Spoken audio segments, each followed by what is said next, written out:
వస్తుంది, సౌండ్ వస్తుంది. ఇచ్చే అన్నకి ఇచ్చి. Thank you Jesus, thank you lord.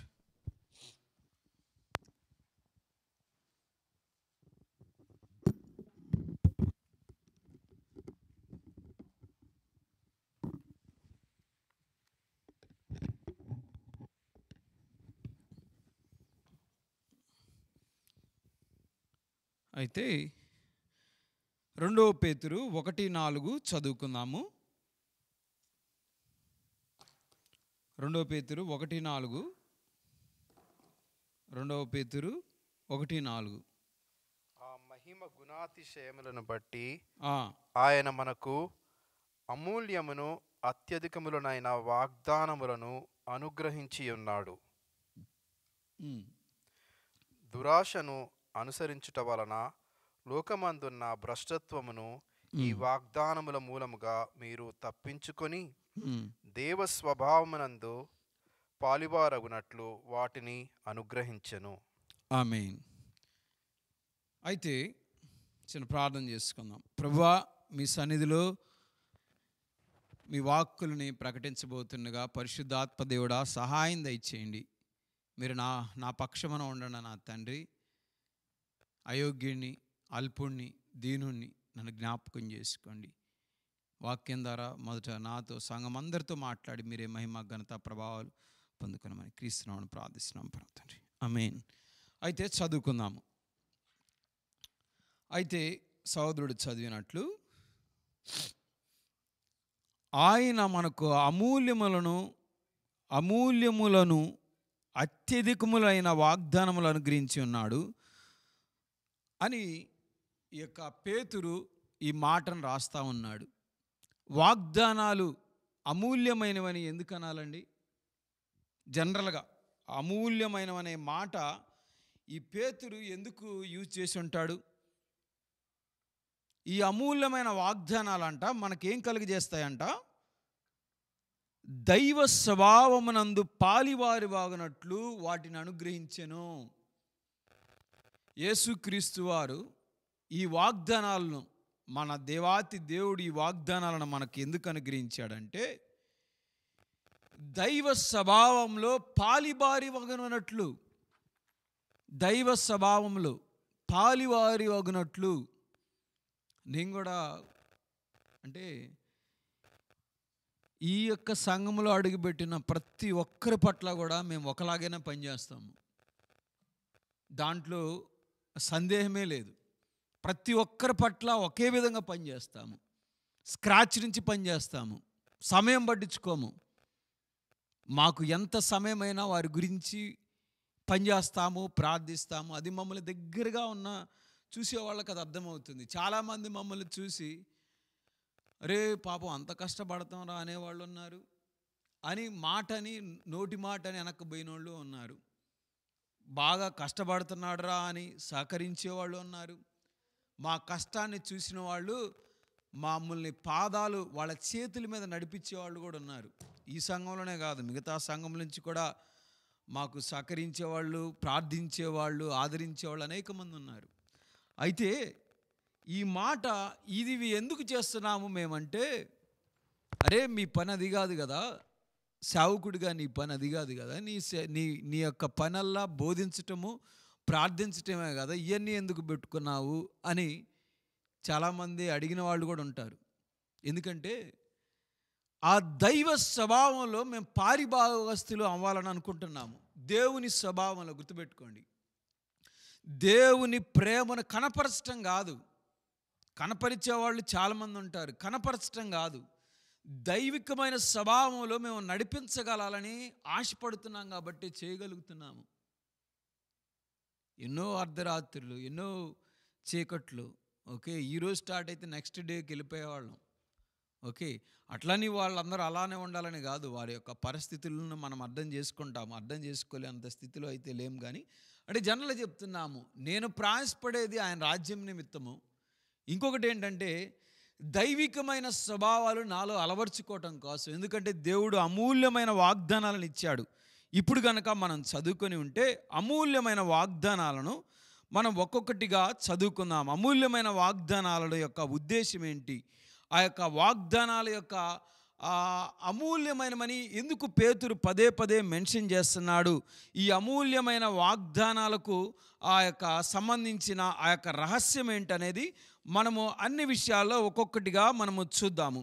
అమూల్యమైన వాగ్దానాలు, ఈ వాగ్దానాలు ఈ సంవత్సరం మనకు దేవుడిచ్చిన వాగ్దానం ఏంటండి? నన్ను కనుగొనవాడు జీవాన్ని కనుగొను, వానికి యెహోవా కటాక్షము కలుగును. ఖచ్చితంగా మనకి యెహోవా కటాక్షం కలుగుతుంది. అది ఎప్పుడు కలుగుతుందో ఆయన యొక్క అధీనంలో ఉంది ఆ మాట, ఆ వాగ్దానము. ఆ వాగ్దానం ఇచ్చింది దేవుడు, నేను కాదు. నా వాగ్దానం ఇస్తే నా మాట నేను నిలబడిపోవచ్చు, కానీ దేవుడు వాగ్దానం ఇచ్చేది అది ఏ రకంగా అయినా కానీ ఆ దేవుడు నెరవేరుస్తాడు. ఆ నెరవేర్పు ఎందుకు అంటే ప్రతి వాగ్దానం కూడా ఈ లోకపరమైన మేలు కొరకే కాదు. నిన్న ఆలోచిస్తూ ఉన్న సహోదరి పొద్దున కూడా మెసేజ్ పెట్టారు, ఎస్తేరు సహోదరి. మరి మమతా గారు క్యాన్సర్ అంటే ఆ ట్యూమర్, మరి అది నాకు పూర్తిగా తెలీదు, ట్యూమరు చిన్నగా ఏర్పడింది కాళ్ళు, అందుకని ఆమె నడవలేకపోతుందని చెప్పినప్పుడు నేను ఎత్తిపట్టి ప్రార్థించాను. దేవుడు ఆ వాగ్దానాన్ని దయచేశాడు, ఆమెను ఒక వాగ్దానం చేశాడు. ఎందుకు ఆ వాగ్దానం చేశాడంటే ఆమెలో ఇంకా దైవికమైన లక్షణాలను ఏర్పరచాలని దేవుడు ఆశపడుతున్నాడు. దైవికమైన లక్షణాలు, దైవికమైన స్వభావము, ప్రేమ కనపరచటము, తగ్గింపు కనపరచటము, ఎదుటివారికి సహకరించటము, నిస్వార్థంగా బ్రతకటము, ఇవన్నీ కూడా చూస్తే ఆయన ఒక్కొక్కటిగా మనం చదువుకుందాం. 1 పేతురు 1:19 చదవండి. 1 పేతురు 1:19 చదవండి. 1 పేతురు 1:19 చదవండి. ప్రియ ఆ మైక్ పెట్టుకో, అన్నకి ఇచ్చిన మైక్ అది లైవ్లో. 1:19. నిరుత్సాహం ఏం పడొద్దు. మేమెప్పుడు నిరుత్సాహపడం, ఏ విషయంలో కూడా మేము నిరుత్సాహపడం. ఓకే, అది ఎందుకంటే ఇది దేవుని ఆలయం, ఇది మనుషులు కట్టిన ఆలయం కాదు, దేవుడు కట్టిన ఆలయం కాబట్టి ఆయనే చూసుకుంటాడు ఈ దేవుడు ఆలయానికి సంబంధించింది. అమూల్యమైన రక్తము చేత అనగా నిర్దోషమును నిష్కలంకమునగు గొర్రెపిల్ల వంటి క్రీస్తు రక్తము చేత విమోచింపబడతారని మీరు ఎరుగుదురు కదా. అమూల్యమైన రక్తం అంటే ఆ యేసుక్రీస్తు వారిని ఇక్కడ ఎలా బోధిస్తున్నాడండి పేతురు? అమూల్యమైన రక్తం కలిగిన వాడు అమూల్యమైన వాడు కాడా అండి? చెప్పాలి. ఇప్పుడు నా రక్తం ఇచ్చాననుకో, ఇది మహేష్ రక్తం అంటాము. అదే ఆ అమూల్య రక్తం అనుకున్నామనుకో, ఆ అమూల్యమైన వాడు ఎవరండి? అక్కడ యేసు ప్రభు వారు. ఇంకొక మాట కూడా చూస్తే మీకు ఇంకా క్లియర్గా అర్థమవుతుంది. 1 పేతురు 2:7 కూడా చదవండి. 2:7 కూడా చదవండి. 2:7 కూడా చదవండి. అన్నకిచ్చే మైక్.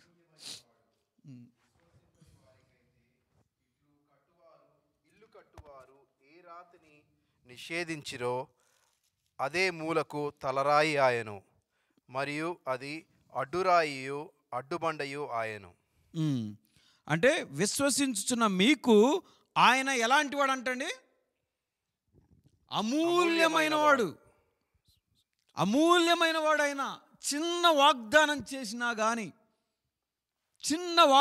చేసినా కానీ దేవుడు అది నెరవేరుస్తాడు. లాస్ట్ ఇయర్ సహోదరికి ఉద్యోగం కోల్పోయింది.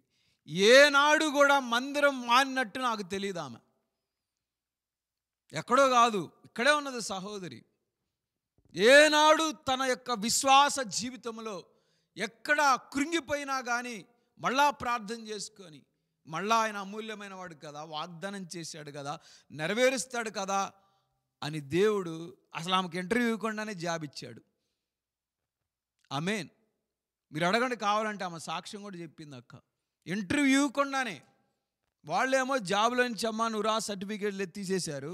ఆ నిరుత్సాహపడకుండా దేవుని మందిరం కదా, దేవుడు కదా మనకి చేతి వృత్తి పనిని ఇచ్చేది అని దేవుడే, ఆమె ఏనాడు విశ్వాసం కోల్పోలేదు.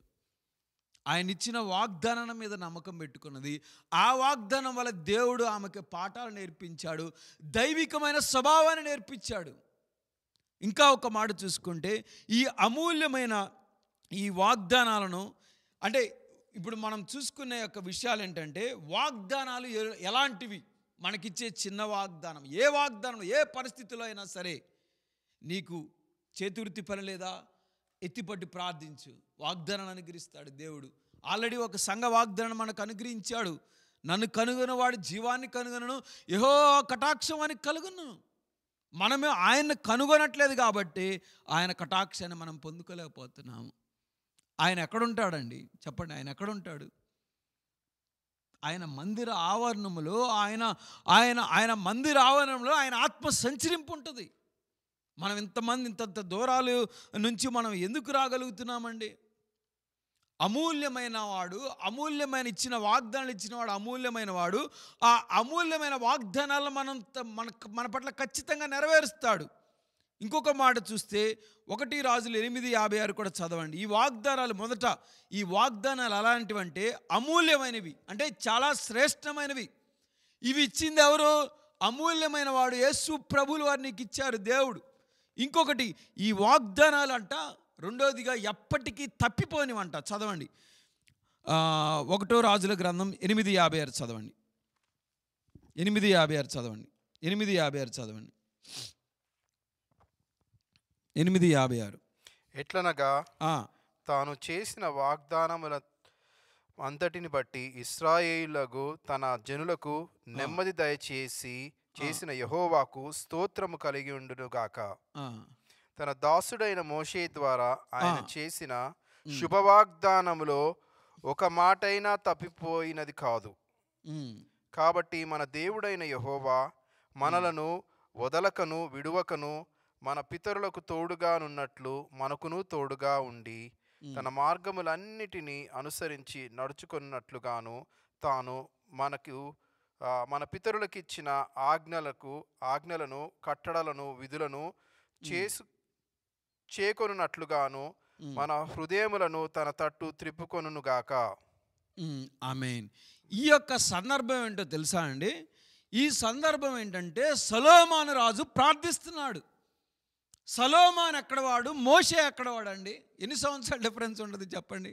సొలొమోను ఏ తరము, మోషే ఏ తరము? ఈ సొలొమోను దేని గురించి ప్రార్థిస్తున్నాడు? మన పితరులకు ఇచ్చిన వాగ్దానాలను ఏం చేస్తున్నాడంట? మనకిచ్చిన ఆ పితరులకు వాగ్దానాలను, శుభవాగ్దానంలో ఒక్క మాటైనను తప్పిపోయినది కాదు. ఎన్ని సంవత్సరాల తర్వాత అంటున్నాడండి ఆ మాట? బహుశా ఎన్ని సంవత్సరాలు అయి ఉంటుంది? కొన్ని వందల సంవత్సరాలు అయి ఉంటుంది కదా. మోషే ఎప్పటివాడు, సొలొమోను ఎప్పటివాడు? మోషే తర్వాత ఎవరొచ్చారు? అనేక మంది వీళ్ళు వచ్చారు. ఎంతో సమయము ఆ యొక్క గ్యాప్ ఉన్నది. ఎన్ని సంవత్సరాల తర్వాత ఆ మాట అంటున్నాడండి? ఎక్కడో మోషేకిచ్చిన మాటను పట్టుకొని ఎత్తిపట్టి ఎవరు స్తుతిస్తున్నారు?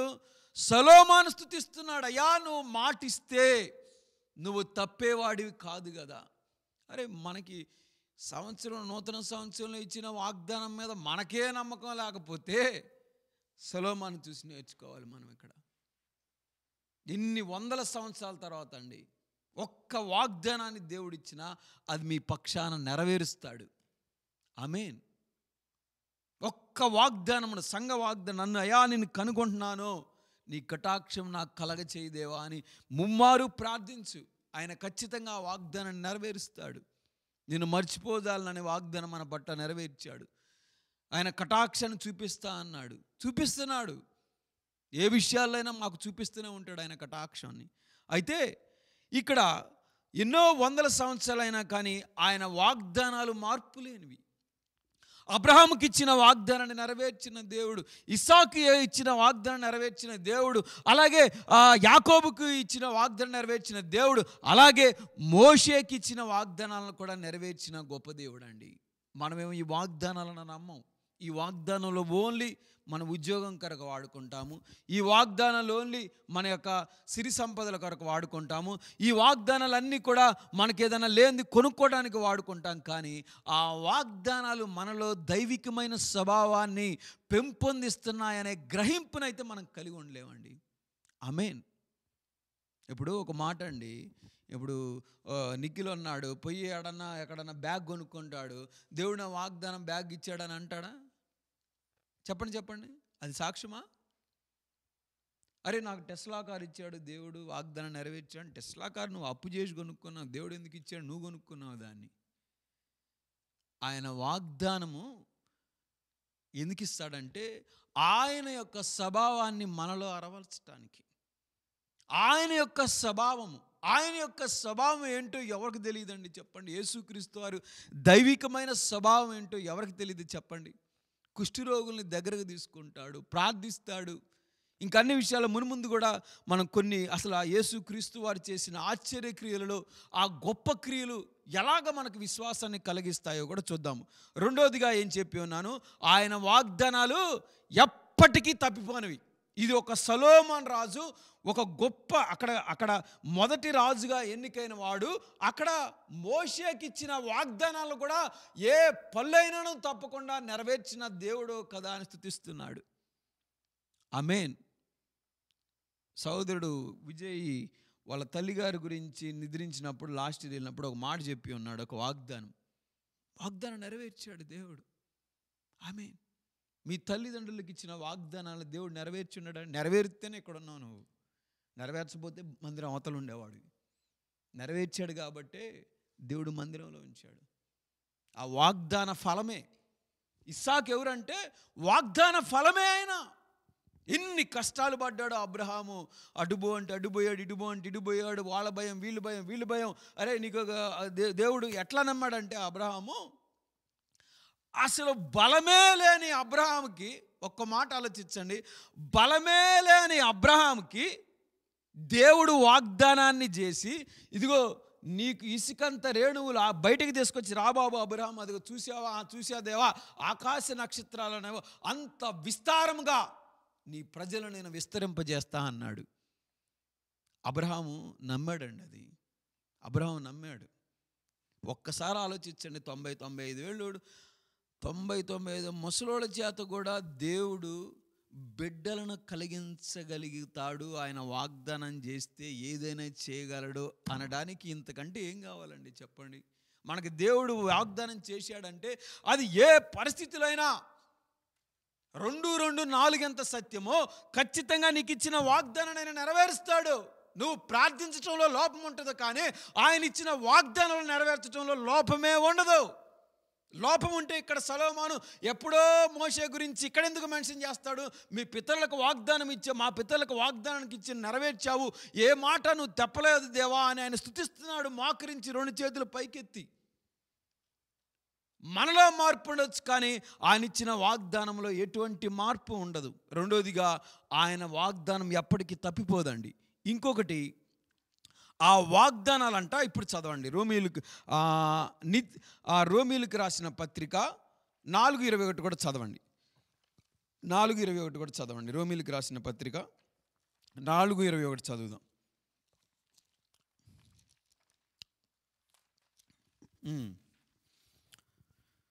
ఈ వాగ్దానాలు ఎలాంటివనే మాట్లాడుతున్నాం. మొదటి తప్పిపోనివి, రెండోది అమూల్యమైనవి, మూడోదిగా రోమీలకు రాసిన పత్రిక 4:21 దేవుని మహిమపరచి ఆయన వాగ్దానము చేసిన దానిని నెరవేర్చుటకు సమర్థుడని రూఢిగా విశ్వసించి విశ్వాసము వలన బలము నొందెను. ఆమేన్. అది అతనికి నీతిగా ఎంచబడెను.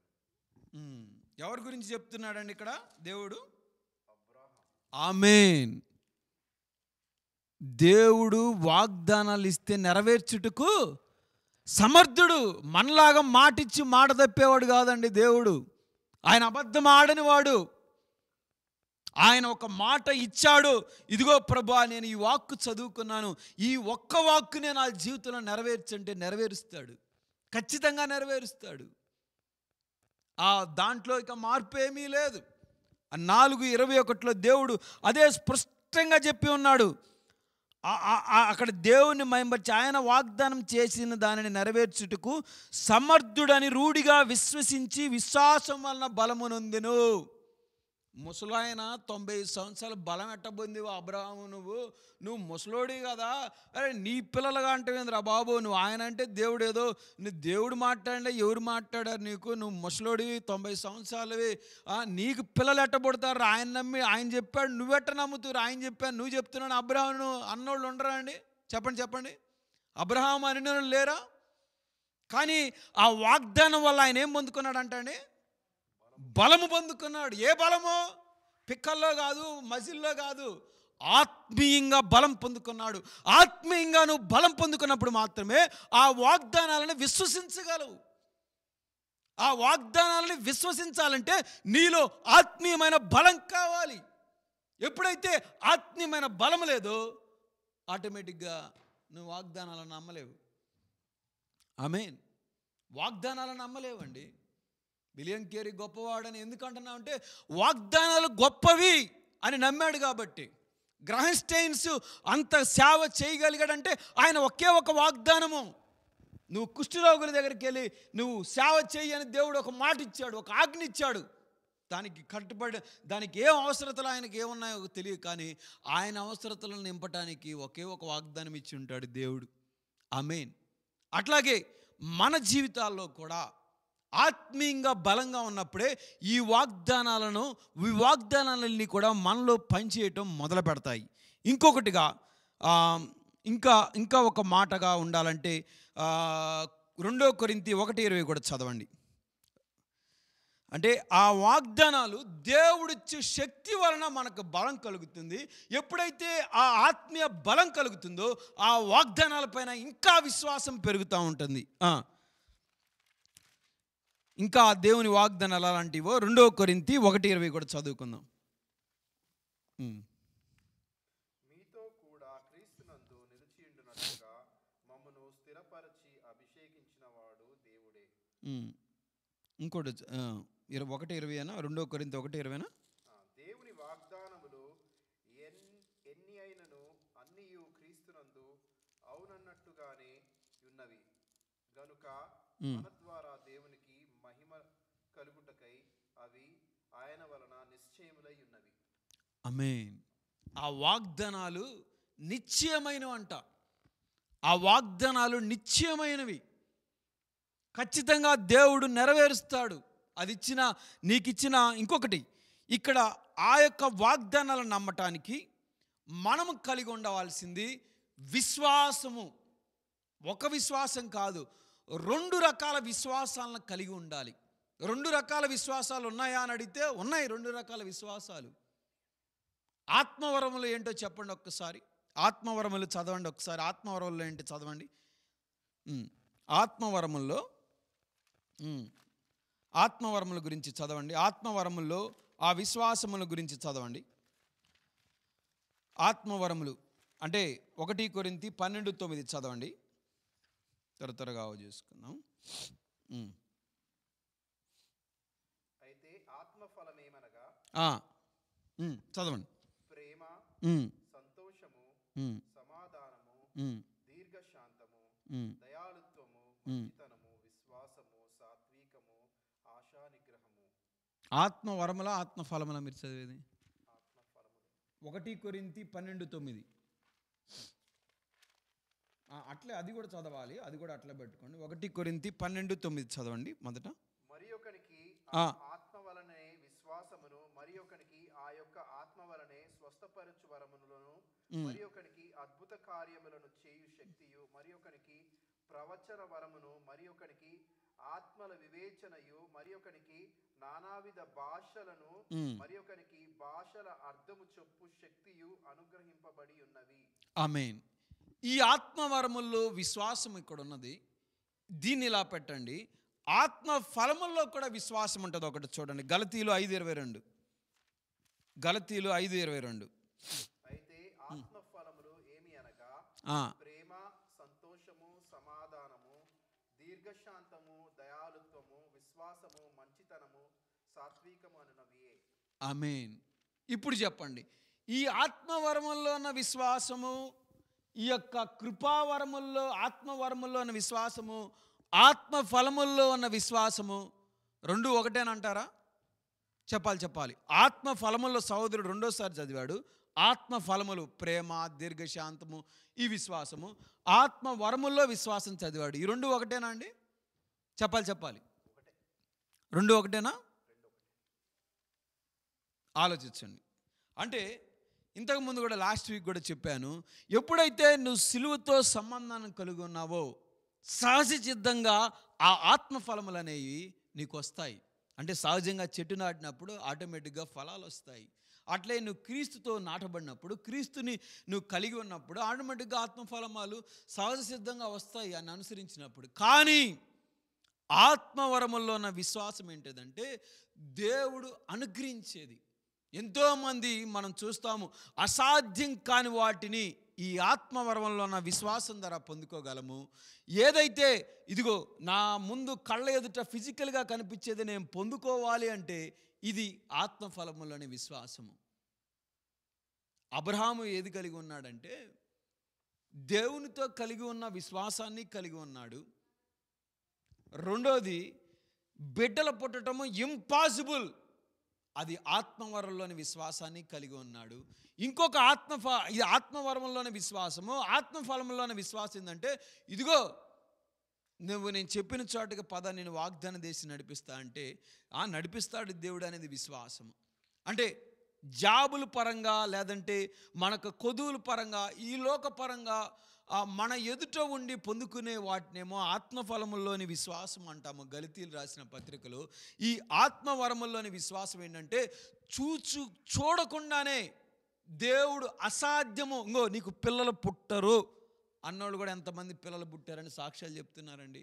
అది ఆత్మవరముల్లోని విశ్వాసము ద్వారానే పొందుకోగలవు. నువ్వు అనుకోవచ్చు ఇప్పుడున్న పరిస్థితులు బాగలేదు ఐటీ కెరియర్లో, రేపు ఏ జాబ్ ఉంటుందో రేపు ఏ జాబ్ ఉండదో తెలియదు. కానీ దేవుడు వాగ్దానం చేస్తున్నాడు, ఆయన నమ్మదగిన దేవుడు.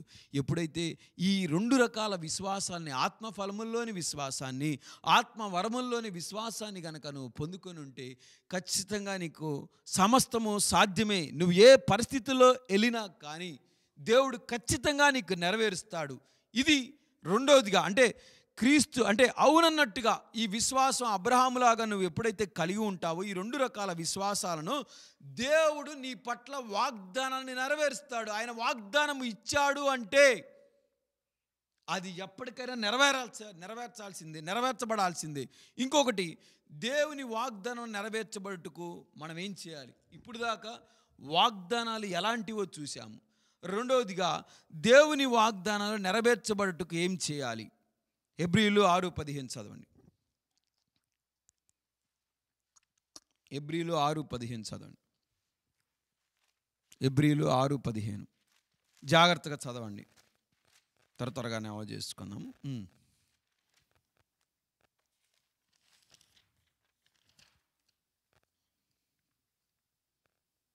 మీరు మందులు కాక విశ్వాసము చేతను ఓర్పు చేతను వాగ్దానములను స్వతంత్రించుకొను వారిని పోలి నడుచుకొనున్నట్లుగా మీలో ప్రతివాడును మీ నిరీక్షణ పరిపూర్ణమగు నిమిత్తము మీరిదివరకు కనుపరచిన ఆసక్తిని తుదమట్టుకును కనుపరచవలనని అపేక్షించుచున్నాను. చాలు, నీకు వెళ్ళినమ్మా. అయితే నీకు దేవుడు ఈ నూతన సంవత్సరం ఇక్కడే మందిరంలో నీకు ఆరాధించినప్పుడు దేవుడు నీకు వాగ్దానం చేశాడు. ఆ వాగ్దానాన్ని నీ ఓర్పుతో నువ్వు పొందుకోవాలి. ఈ మధ్య ప్రాసెస్లో ఎన్నో ఇబ్బందులు వస్తాయి. నువ్వు ఇచ్చిన ఇంటర్వ్యూలు కొన్ని రావచ్చు, కొన్ని రాకపోవచ్చు, ఎలాగైనా జరగవచ్చు. కానీ ఇక్కడ భక్తుడు ఏమి నేర్పిస్తున్నాడంటే ఓర్పుని కలిగి ఉన్నప్పుడు మాత్రమే నువ్వు వాగ్దానాలను స్వతంత్రించుకోగలవు. ఓర్పు, సహనం కావాలి. ఇంకా 12వ వాక్యం కూడా చదవండి దయచేసి. 12వ వాక్యం కూడా చదవండి. 12వ వాక్యం కూడా చదవండి. 12 ఇంకొక మాట కూడా ఉంటుంది. హెబ్రీయులు 6:12 చదవండి. 6:15, 12.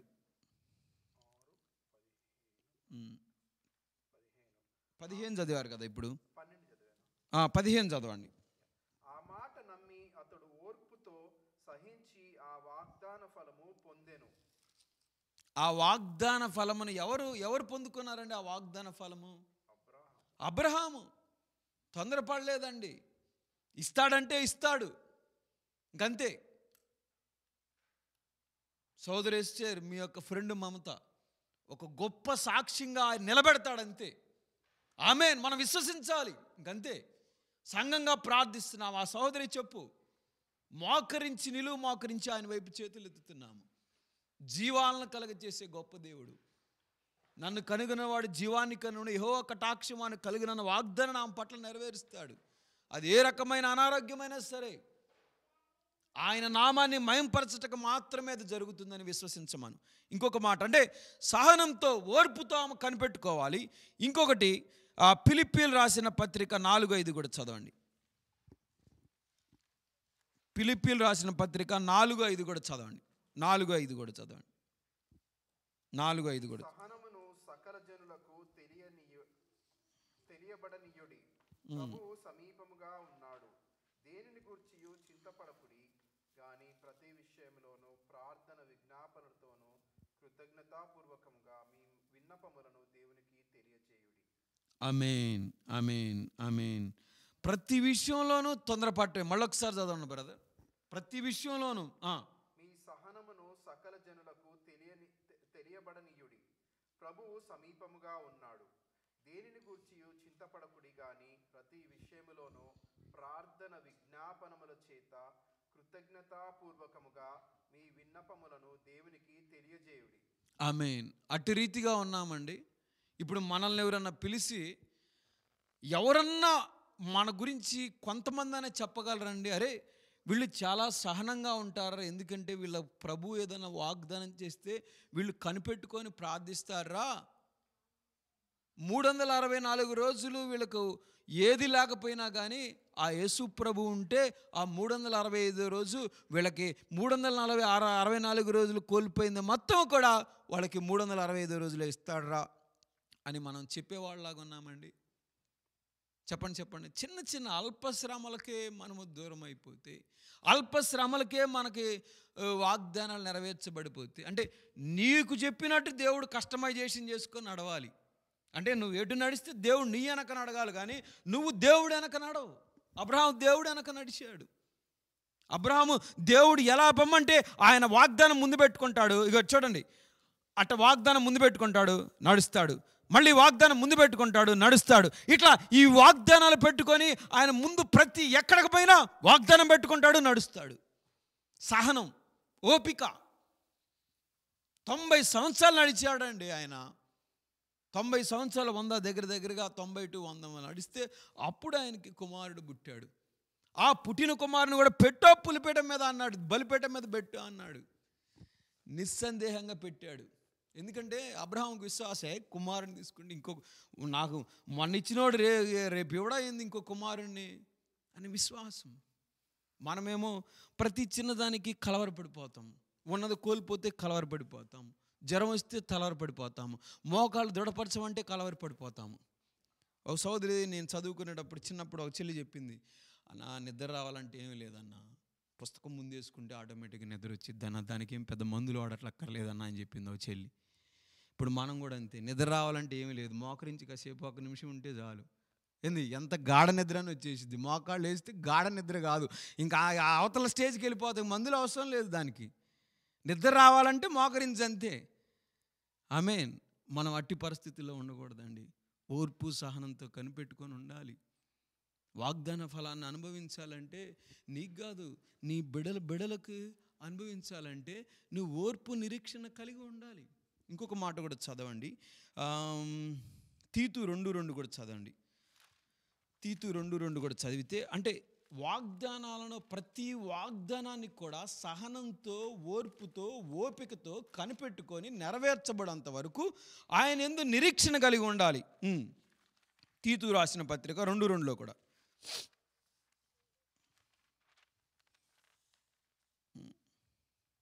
తీతు రాసిన అనేక సాక్షుల ఎదుట నా వలన వినిన సంగతులను ఇతరులకు నువ్వు బోధించుటకు సామర్థ్యము గల నమ్మకమైన మనుషులకు అప్పగింపుము. క్రీస్తు యేసు యొక్క మంచి సైనికుని వలె నాతో కూడా శ్రమను అనుభవించుము. ఇంకొకటి కూడా చదవండి, యాకోబు పత్రిక 5:11 కూడా చదవండి. యాకోబు పత్రిక 5:11 కూడా చదవండి. యాకోబు పత్రిక 5:11 కూడా చదవండి.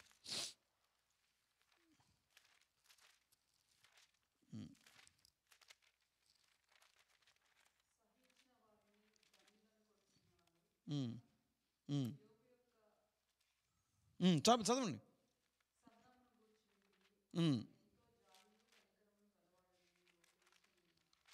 ఆగండి.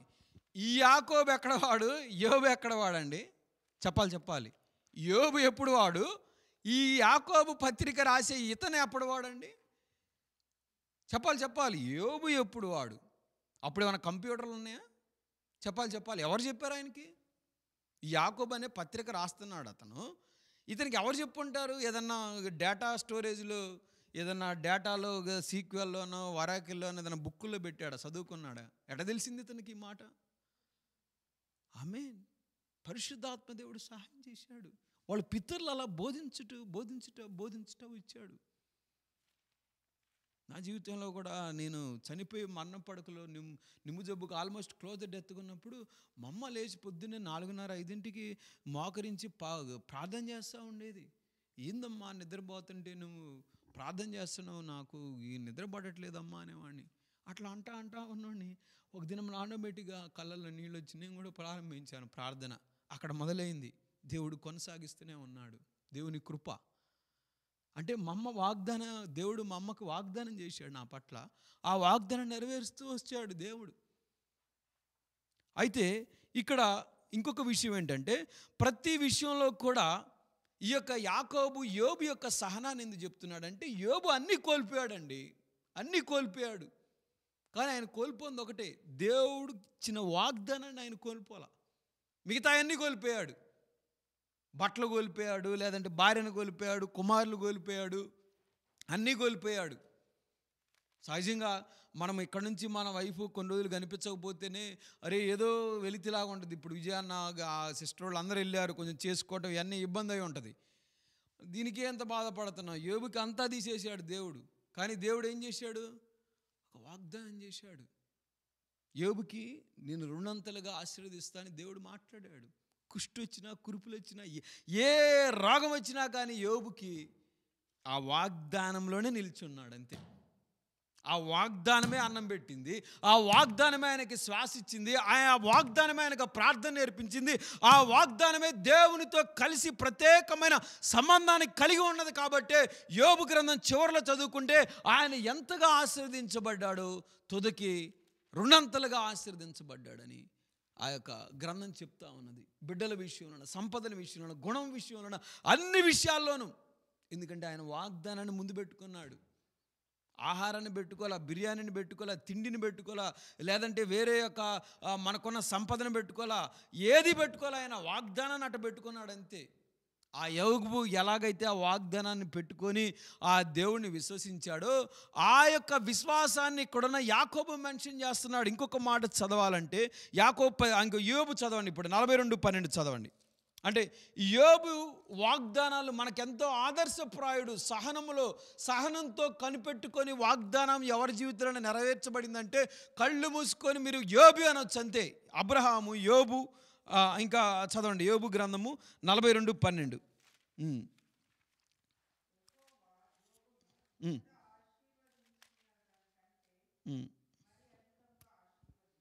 ఆమేన్. ఎందుకంటే ఆ వాగ్దానాన్ని నెరవేర్చబడటానికి ఆయన పట్టుదల కలిగి ఉన్నాడు. దేవుడితో పోరాడినప్పటికీ, దేవుడి మీద కొంచెం అసహనం ఉన్నప్పటికీ, దేవుడి మధ్య అరే దేవా నన్ను ఎందుకు ఇట్లా అని అంటే ఆ డిస్కషన్ జరుగుతున్నప్పటికీ ఆయన ఇచ్చిన వాగ్దానాన్ని అయితే వదిలిపెట్టట్లా. ఎంతటి బంధం అండి యోబుది దేవుడిది. ఆయన దేవుడితో అసహనంగా ఉన్నాడు. దేవా నా బిడ్డలను తీసుకెళ్ళి, అసహనం ఉంది లోపల. కానీ ఆ అసహనం కంటే ఎక్కువగా ఆయన ఇచ్చిన వాగ్దానం పైన కూడా నమ్మకం ఉంది. అందుకని యోబు ఎంతో వర్ధిల్లాడని చెప్తుంది. ఆ యోబుని విశ్వాసంగా అందరూ అబ్రహాముని పట్టుకుంటే ఈ యోబుని పిక్చర్లోకి తీసుకొచ్చింది ఈ యాకోబు పత్రిక. ఇంకొక మాట కూడా యాకోబు 1:3 కూడా చదవండి. యాకోబు పత్రిక 1:3 కూడా చదవండి. ఈ దినం నుంచి మీ యొక్క వాగ్దానాలు నెరవేర్చుకోవడానికి మీరు ప్రత్యేకమైన సహనాన్ని కలిగి ఉండాలని దేవుడు మీతో మాట్లాడుతున్నాడు. అది విని గ్రహించుకోవాలి. 1:3 యాకోబు పత్రిక 1:3 చదవండి. 1:3 చదవండి. నా సహోదరులారా, మీ విశ్వాసమునకు కలుగు పరీక్ష ఓర్పును పుట్టించునని ఎరిగి మీరు నానా విధములైన శోధనలలో పడినప్పుడు అది మహానానందమని ఎంచుకొనుడి. మీరు సంపూర్ణులను అనునాంగులను ఏ విషయంలోనైనను కొదువలేని వారునై ఉండునట్లు ఓర్పు తన క్రియను కొనసాగింపనీయుడి. ఆమేన్. ఓర్పు, నేను చెప్పేది ఓర్పు. వాగ్దానాలు అంటే ఓర్పు. అంతేలేగాని ఇంట్లో మనకి ఏదైనా సాల్ట్ తక్కువైతే సాల్ట్ లేదు, అది ఆ ఓర్పు గురించి కాదు నేను అనేది. ఆయన ఇచ్చిన వాగ్దానం అనేది మన పట్ల నెరవేరుస్తున్నాడా లేదా, అది సహనంతో నెరవేర్చుకోవాలండి.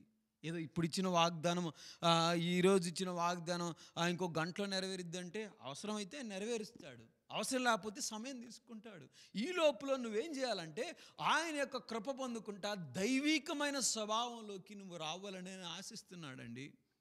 దైవికమైన స్వభావంలో ఏ దేవుడైనా చెప్పాడండి. వాళ్ళ దేవుళ్ళు కూడా ఎన్నో మాటలు చెప్తాడు, అనేక మాటలు చెప్తారు అన్యుల దేవుళ్ళు కూడా. ఏ దేవుడైనా ఇదిగో నీకు మాటలు ఇస్తున్నాను, ఈ యొక్క బ్లెస్సింగ్స్ ఇస్తున్నాను, దీవెనలు ఇస్తున్నాను, నువ్వు నా స్వభావంలోకి రావాలి అని ఒక్క యేసుక్రీస్తు తప్పితే ఈ లోకంలో ఆశించిన ఏ దేవుడు లేడండి. ఆశించే దేవుడు ఆయన స్వభావంలో రావటానికి, వాగ్దానాలు మన పట్ల ఆయన నెరవేర్చటానికి ప్రధాన ఉద్దేశం ఆయన స్వభావంలోకి రావాలని. వీటన్నిటిని కూడా సహనంతో మనం కనిపెట్టుకోవాలి. కొలస్సీలు రాసిన పత్రిక 1:11 కూడా చూద్దాం. ఎట్లా ఉండాలి ఈ ఓర్పు? ఈ ఓర్పు ఎలా ఉండాలి? నేను ఓర్చుకుంటున్నాను, నేను ఓర్పుగలిగిన మాటలతో కాదండి. ఆ ఓర్పు ఎలా ఉండాలంటే ఈ భక్తుడు చెప్తున్నాడు. కొలస్సీలు రాసిన పత్రికకు వాళ్ళ సంఘానికి రాస్తా అపోస్తలుడైన పౌలు ఇలా మెన్షన్ చేస్తాడా. 1:11 చదవండి. అందుచేత ఈ సంగతి వినిన నాటి నుండి మేమును మీ నిమిత్తము ప్రార్థన చేయుట మానక మీరు సంపూర్ణ జ్ఞానమును ఆత్మ సంబంధమైన వివేకము గలవారును ఆయన చిత్తమును పూర్ణముగా గ్రహించిన వారునై ప్రతి సత్కార్యములోను సఫలమగుచు దేవుని విషయమైన జ్ఞానమందు అభివృద్ధి పొందుచు అన్ని విషయములలో ప్రభువును సంతోషపెట్టునట్లు ఆయనకు తగినట్టుగా నడుచుకొనవలననియు ఆనందంతో కూడిన పూర్ణమైన ఓర్పును చాలు ఆనందముతో కూడిన పూర్ణమైన ఓర్పును అంటండి. అంటే 50%, 60%, 70% కాదు నిఖిల్, పూర్ణమైన ఓర్పు, 100% పూర్ణమైన ఓర్పును నువ్వు కలిగి ఉన్నట్లయితే నన్ను కనుగొన వాడు జీవాన్ని కనుగొనను, యెహోవా కటాక్షం వానికి కలుగును అన్న వాగ్దానం నీ పట్ల నెరవేరుస్తాడు. ఆమేన్. ఏమో దేవుని చిత్తం ఉంటే నెక్స్ట్ వీక్ ఈ టైం కల్లా దేవుడు నిన్ను ఉద్యోగస్తుడిగా మార్చాలనేది ఆయన సంకల్పం అయితే నెరవేరుస్తాడు. పులిపేట మీద నుండి చెప్తున్నాను. ఆయన యొక్క వాగ్దానం నీ పట్ల నెరవేర్చాలి, ఆయన సంకల్పము ఉద్దేశం అయితే నెరవేరుస్తాడు. ఇంక దాంట్లో సందేహమే లేదు. విశ్వాసం కలిగి ఉండాలి అన్ని విషయాల్లో. ఇంకొకటి అంటే విశ్వాసంతో పాటు సహనం, అన్ని విషయాల్లో సహనం కలిగి ఉండాలి. ఇంకొకటి మనకి ఈ వాగ్దానాల నెరవేర్పులో ఉండకూడాల్సింది ఏంటిదంటే, ఉండాల్సింది సహనము, ఉండకూడదు ఏంటంటే అవిధేయత. అవిధేయత గురించి మనం మాట్లాడుకుందాము. 1 సామ్యులు 15:11 చదవండి. అవిధేయత గురించి మనం మాట్లాడుకుందాము. అంటే వాగ్దానాలను మనం ఎప్పుడైతే సహనంగా కనిపెట్టుకుంటామో నెరవేరుస్తాడు. ఎందుకంటే యోబు పట్ల, అబ్రహాం పట్ల, మోషే పట్ల, వీరందరి పట్ల నెరవేర్చిన దేవుడు నీ పట్ల, నా పట్ల నెరవేరుస్తాడు. సహనంతోనూ పూర్ణమైన ఓర్పుతో కనిపెట్టుకోవాలి. రెండవదిగా మనం వాగ్దానాలు నెరవేర్చాలంటే మనలో ఏ అవిధేయతలు లేకుండా ఉండాలండి. 1 సామ్యులు 15:11 చదవండి. 15:11 చదవండి. 1 సామ్యులు 15:11 చదువుకుందాం.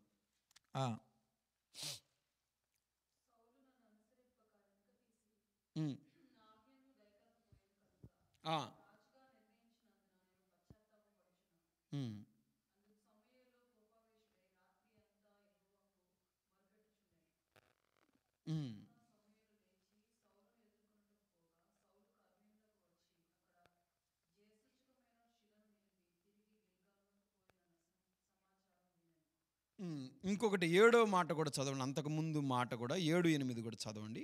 అదే అధ్యాయంలో 7-8 కూడా చదవండి. అంటే ఆ ముందు స్టోరీ మీకు అర్థమైతే ఆ అవిధేయత గురించి మనం మాట్లాడుకుందాం. అంటే సౌలు పట్ల వాగ్దానాలు నెరవేర్చబడకపోవటానికి గల కారణము అవిధేయత.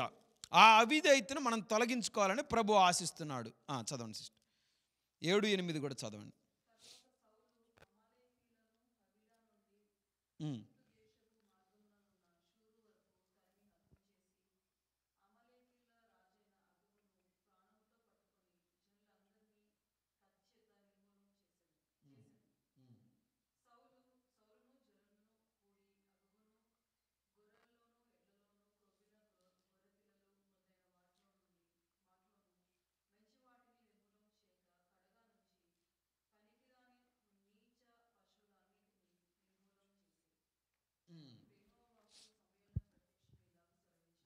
ఇప్పుడు 17-21 కూడా చదవండి. అందుకు సమూయేలు, నీ దృష్టికి నువ్వు అల్పుడు ఉన్నప్పుడు ఇశ్రాయేలీయుల గోత్రం మీద శిరస్సు వైతివి. యెహోవా నిన్ను ఇశ్రాయేలు మీద రాజుగా అభిషేకించును, మరియు యెహోవా నిన్ను సాగనంపి నువ్వు పోయి పాపాత్ములైన అమాలేకులను నిర్మూలన చేయము, వారు లయమగు వరకు వారితో యుద్ధం చేయమని సెలవేయగా, నువ్వు ఎందుచేత యెహోవా మాట వినక దోపుడు మీద ఎగబడి ఆయన దృష్టికి కీడు చేస్తానని. అందుకు సౌలు, ఆ మాట అయితే అనవద్దు, నేను యెహోవా మాట విని యెహోవా నన్ను పంపిన మార్గమున పోయి అమాలేకుల రాజైన అగాగును తీసుకొని వచ్చి తిని, కానీ అమాలేకులు నిర్మూలన చేసి తిని. అయితే గిల్గాలులోని దేవుడైన యెహోవాకు బలర్పించుటకై జనులు శపితములకు గొర్రెల్లోను ఎడ్లలోను ముఖ్యమైన వాటిని తీసుకొని వచ్చిరని సమూయేలుతో చెప్పాను. అంత అబద్ధం చెప్తున్నాడండి. దేవుడు ఏం చెప్తాడంటే, జాగ్రత్తగా నన్ను చూస్తామా చూడండి. దేవుడు అక్కడ సమూయేలు అక్కడ సౌలుకి ఏం చెప్తారంటే, ప్రవక్తల ద్వారా కానీ అక్కడ ఏం చెప్తాడంటే, దేవుడు నువ్వు పోయి ఆ అమాలేకుల ఆ పాపాత్తులందరినీ చంపేయరా అంటాడు. ఏం చేస్తాడంటే, వాళ్ళని చంపటం కాదు, మగసిరంటే వాళ్ళందరిని చంపి వాడు రాజుని బానిసగా తెచ్చుకుంటా అని హీరోలాగా. అంటే సౌలు అక్కడే చాలా తప్పిదం చేశాడు. ఆయన వాళ్ళందరినీ చంపి ఆయన తీసుకొని వచ్చాడు. అసలు ఆయన చంపి వాళ్ళందరినీ తీసుకొని వచ్చిన తప్పు ఉండేది కాదు దేవుడి దృష్టిలో. అసలు ఆ రాజునే తీసుకొని వచ్చాడు బానిసగా, వాళ్ళందరిని చంపి. అంత మాత్రమే కాకుండా అక్కడున్న ఆ పాపిష్టి సొమ్ము మొత్తం, మనం కూడా డైలాగ్ అంటాం కండి, అరే అది పాపిష్టి సొమ్మురా, ఆ పాపిష్టి సొమ్ము నీకెందుకురా అని సహజంగా మన ఇళ్ళల్లో కూడా అంటాం కదా, మనం కూడా వింటూ ఉంటాం కదా, పాపిష్టి సొమ్ము ఎందుకురా నీకు అని. ఇది కూడా దేవుడు కూడా అదే అన్నాడు సౌలు, తరి నీకు పాపిష్టి సొమ్ము ఎందుకురా, నువ్వు ఎక్కడో గుర్రాలు ఎత్తుక్కునేవాడిని, ఎక్కడో ఉన్న అల్పుడైన నిన్ను ఈ యొక్క ఇశ్రాయేలు ప్రజలందరి మీద రాజుగా నియమించాను, నీకు సిరి సంపదలు ఇచ్చాను, నీ కింద నువ్వు అంటే చాలామంది ప్రజలు నో ఎస్ అని చెప్పే వాళ్ళని ఇచ్చాను, అందరిని ఇచ్చాను కదా, మళ్ళీ నువ్వు అల్పమైన వాళ్ళ యొక్క ఆ యొక్క పశువుల కోసం ఆశపడతావు, పశుప్రాయుడు అన్నాడు దేవుడు. అదే బాధపడుతున్నాడు సౌలు విషయంలో కూడా, మన విషయంలో కూడా అంతే. దేవుడు మనల్ని ఏది ఆశిస్తున్నాడో, ఏది మనల్ని సంఘంలో ఉంచి ఆశిస్తున్నాడో దాని నెరవేర్పుపై మనం నడవాలి. ఆ నెరవేర్పులో ఎన్నో సమస్యలు వస్తాయి, ఎన్నో ఇబ్బందులు వస్తాయి, ఎన్నో అనార్థాలు వస్తాయి, ఎన్నో అడ్డంకులు వస్తాయి. వాటిని జయించుకుంటా ఒక్కొక్కటి పొరలుగా తెరుచుకుంటా నువ్వు నడిపించబడాలి. ఆమేన్.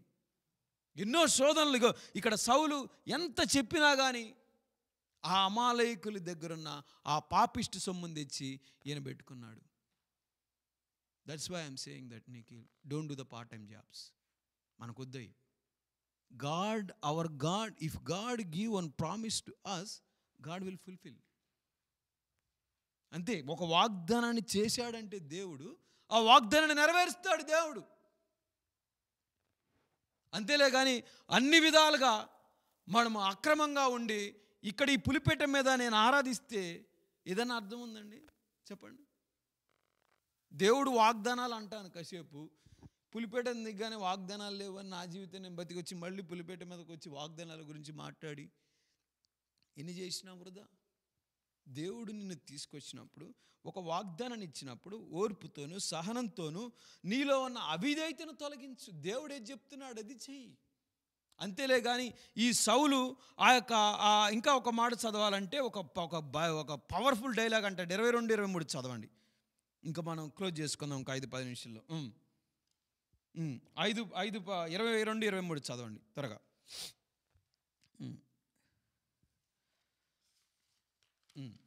22-23 కూడా చదవండి. 22-23 ఎవరో ఒకళ్ళు చదవండి. శామ్యుల్ ఎవరో ఒకళ్ళు చదవండి, నన్ను చూస్తున్నారు. అదే అధ్యాయం.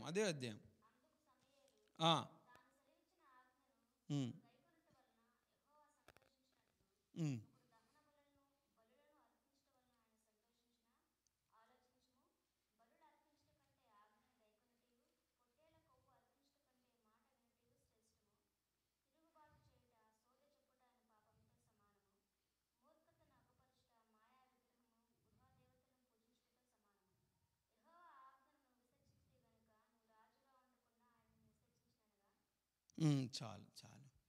అంటే అక్కడ సౌలు ఆయనకున్న రాజ్యంలో బలేవాడు, వాళ్ళని జంపింగ్ అది అట్టు వాళ్ళ గుడ్లు అయినా తెచ్చుకుంటే కాస్త మనం ఒక 40 సంవత్సరాలు మనం మాంసాలు తినొచ్చని ఏం చెప్పారో ఏమో తెలియదు.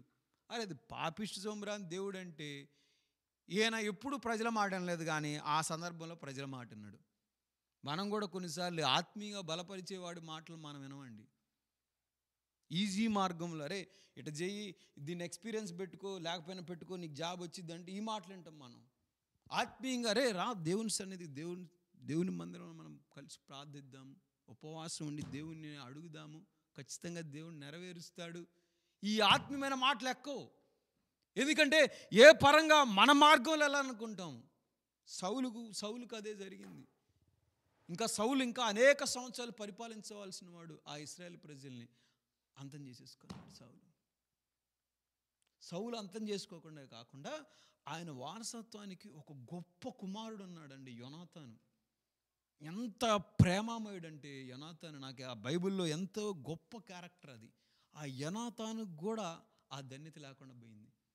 అంటే నేనేమంటానంటే మన ఆత్మీయ స్థితిని మనం చెడగొట్టుకున్నాం ఇంకో వాగ్దానాలు నమ్మపోవటం. మన పిల్లలు కూడా నమ్మరు వాగ్దానాలు. డాడీ నువ్వే నమ్మో, నాకెందుకు చెప్తూ అంటారు. అట్టే సౌలు పోయిందే గాక తన గొప్ప కుమారుని యోనాతాను కూడా కోల్పోయాడు. దావీదుకి సహాయం చేసిన దావీదు ఒక మాట అంటాడు యోనాతాను గురించి, ఒక ప్రియురాలు కంటే నిన్ను ఎంతో ప్రేమగా ఒక మంచి స్నేహితుని దేవుణ్ణి నాకు అనుగ్రహించాడని దేవుని స్తుతిస్తాడు. యోనాతాన్ని బట్టి దావీదు శత్రువు కొడుకే, కానీ నీలో ఇంత ప్రేమ ఎటువంటిది, ఎలా వచ్చింది ఈ ప్రేమ? ఆ ప్రేమ కలిగిన ఆ యోనాతాను కూడా ఆ అధికారాన్ని యువరాజుగా ఉండాల్సినోడు చనిపోయాడండి. మనం పొందుకునే వాగ్దానాలు మనతోనే కాదు. ఇక్కడేమో ఎక్కడో ఇదే సౌలు మోషే వాగ్దానాలను రిమైండ్ చేశాడు. ఆ తర్వాత సౌలు తరములో రిమైండ్ చేయడానికి ఎవరైనా ఉన్నారండి ఈ వాగ్దానాలను? ఇప్పుడు సౌలు మోషే చేసిన ఎప్పుడో వాగ్దానాలను రిమైండ్ చేసి ఇక్కడ పాయింట్అవుట్ చేస్తున్నాడు. ఇంతకుముందు చదివిన మాటల్లో అక్కడ ఆ మందిరం ముందు మోకరించి ప్రార్థించేటప్పుడు అగ్ని ప్రాకారంలా కుమ్మరించబడుతుంది, అభిషేకము అదంతా కుమ్మరించబడుతుంది. దాన్ని ప్రార్థించినప్పుడు మోషే వాగ్దానాలను నెరవేర్చావు కదా, మాట తప్పకుండా అని సౌలే అంటాడు. ఆ సౌలు అయిన తర్వాత ఆ సౌలు గురించి తన నెక్స్ట్ జనరేషన్ ఎవరన్నా ఉన్నారా? ఎవరు లేరు. ఒక్క మెఫీషోబెతు ఒక్కడే ఉంటాడు. దావీదు ఆయన్ని ఇష్టపడతాడు మళ్ళీ. అంటే నేనేం చెప్తున్నానంటే నువ్వు వాగ్దానాలు, నువ్వు అవిధేయత నీలో ఎప్పుడైతే తొలగించుకుంటావా, నువ్వు వాగ్దానం ఇచ్చావు, నువ్వు నా పట్ల నెరవేరుస్తావు. నాకు ఏ పాపిష్ట ఆలోచనలు, ఏ యొక్క చెడు తలంపులు నాకొద్దు, నువ్వు ఇచ్చావు వాగ్దానాన్ని నెరవేర్చు అని మీరు విశ్వాసంగా ప్రార్థన చేస్తే కార్యం చేస్తాడు గొప్ప దేవుడు. చివరిగా ఒకటి చెప్పుకొని క్లోజ్ చేసుకుందాము. ఈ వాగ్దానాల్లో ఇప్పటి వరకు చూసింది ఏంటంటే వాగ్దానాలు అంటే సహనంతో కనిపెట్టుకోవాలి, ఓర్పు కలిగి కనిపెట్టుకోవాలి. ఇంకా అన్ని విషయాల్లో మనము అవిధేయతను తొలగించుకోవాలి ఈ వాగ్దానాలు అంటే. మూడోదిగా ఈ యొక్క ఏంటంటే దేవుణ్ణి మనము ప్రేమించేవారుగా ఉండాలండి, సందేహించకుండా ప్రేమించాలి. ఒక మాట చెప్పాలంటే ఇప్పుడు మనము కనుక మనకు తెలిసిన యొక్క స్టోరీయే. ఆ యొక్క మత్తయి సువార్త 14:31 చదివి ఇక క్లోజ్ చేసుకుందాం. 14:31 చదివి క్లోజ్ చేసుకుందాం. 14 మత్తయి సువార్త 14:31.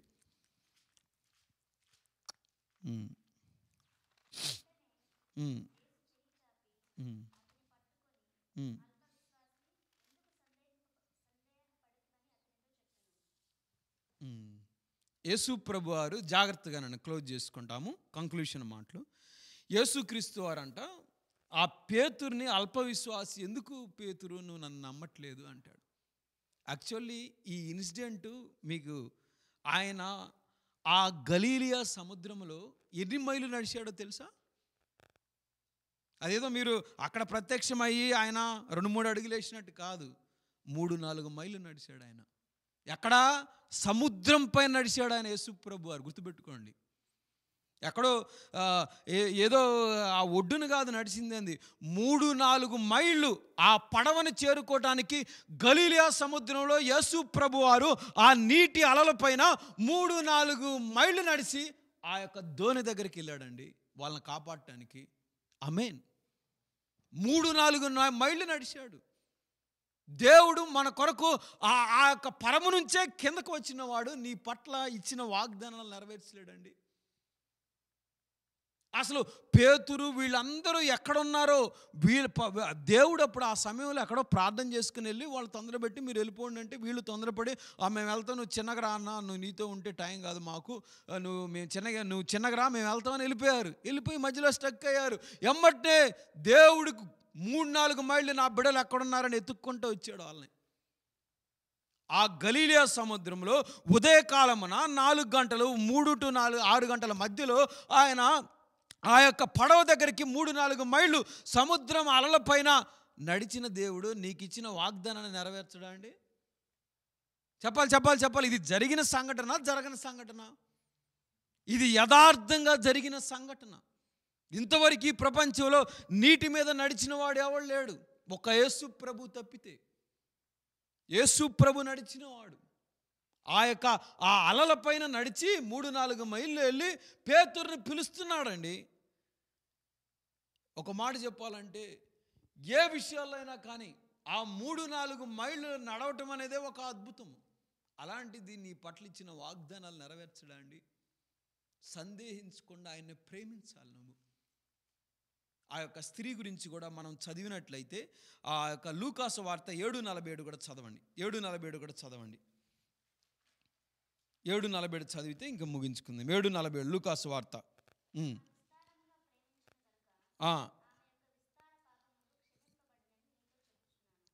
ఆమేన్. చదువు. 음.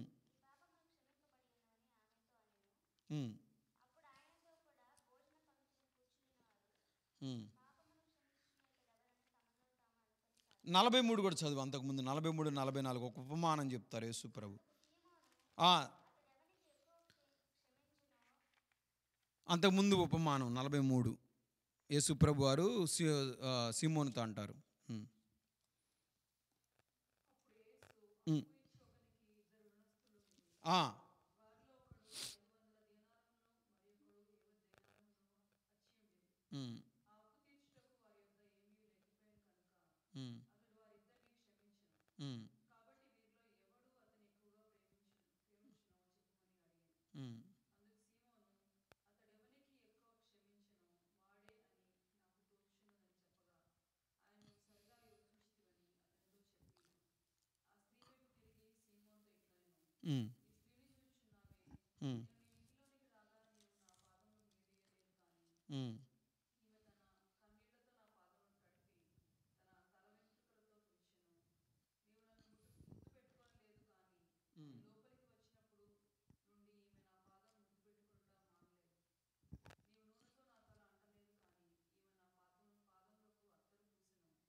ఆమేన్.